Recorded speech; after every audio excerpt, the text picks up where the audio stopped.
अभी 4 दिन भी नहीं हुए तभी कमांडर जुलानी की कुर्सी हिलने लगी है।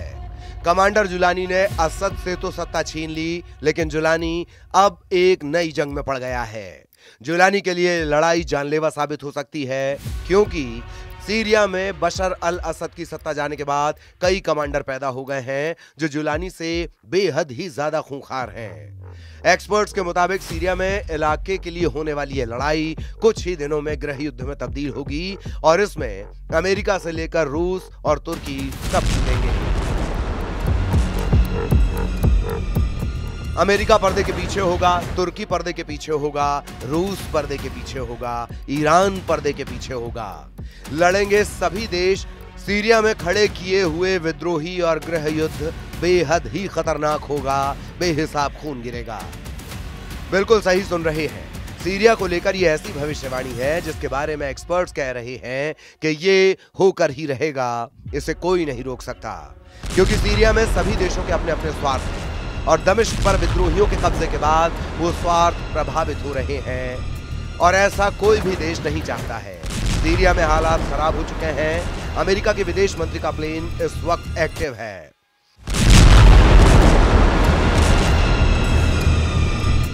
एंटनी ब्लिंकन कभी इस देश कभी उस देश का दौरा कर रहे हैं, हालात संभालने की बात कह रहे हैं, लेकिन सबसे बड़ा सवाल कि क्या इसका असर होगा।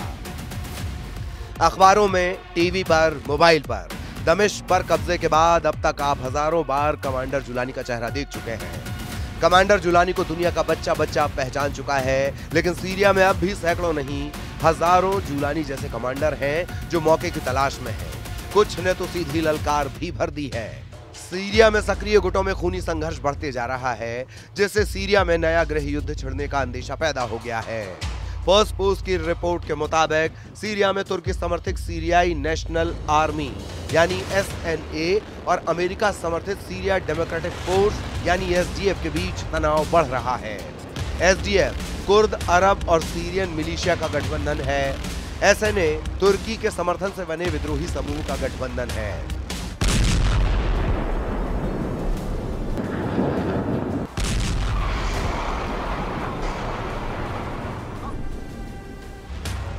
तुर्की और अमेरिका समर्थित गुटों के अलावा भी कई गुट सीरिया में संघर्ष कर रहे हैं, जिससे स्थिति बेहद बिगड़ चुकी है।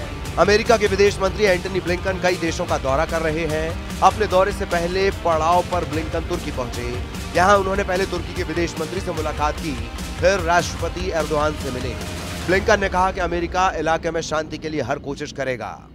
SDF और NSA के बीच खून खराबे की एक नहीं कई वजहें हैं, जिसमें 3 मुख्य मुद्दे हैं। पहला, दोनों गुट सीरिया के भविष्य को लेकर अलग अलग सोच रखते हैं, और दूसरा, इन दोनों के अंतर्राष्ट्रीय समर्थक और उनके हित, और तीसरी वजह इन SDA और SNA दोनों के अपने क्षेत्रीय दावे हैं।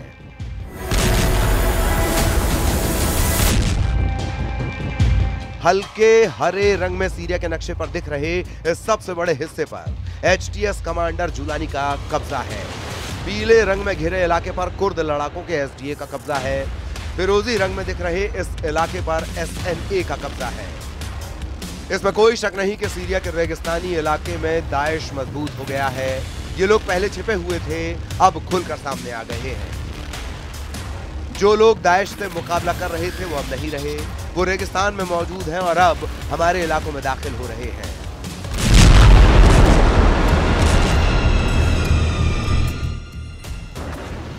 अब देखिए कि बशर अल असद के पतन के बाद सीरिया में नया झगड़ा क्या है। विदेशी मीडिया की रिपोर्ट कहती है कि अमेरिका को जरा भी अंदाजा नहीं था कि विद्रोही महज 11 दिनों में असद को सत्ता से बेदखल कर देंगे और उन्हें अपनी जान बचाने के लिए रूस में शरण लेनी पड़ेगी। अमेरिकी अधिकारी असद के साथ एक समझौते पर बातचीत कर रहे थे। असद के सामने अमेरिका ने जो डील रखी थी उसके मुताबिक सीरिया को हिजबुल्लाह और ईरान के साथ संबंधों को तोड़ना था और बदले में अमेरिका सीरिया के विद्रोह को रौंद देता, जिससे असद की सत्ता सीरिया पर बनी रहती। लेकिन ऐसा हो पाता इससे पहले ही जुलानी ने दमिश्क फतह कर लिया। इस वक्त सीरिया को लेकर अमेरिका और तुर्की आमने सामने हैं। बड़ी बात यह है कि अमेरिका और तुर्की दोनों ही नेटो गठबंधन के सदस्य देश हैं। ऐसे हालात में अब देखना होगा कि अमेरिका किस हद तक सीरिया में डैमेज कंट्रोल कर पाता है।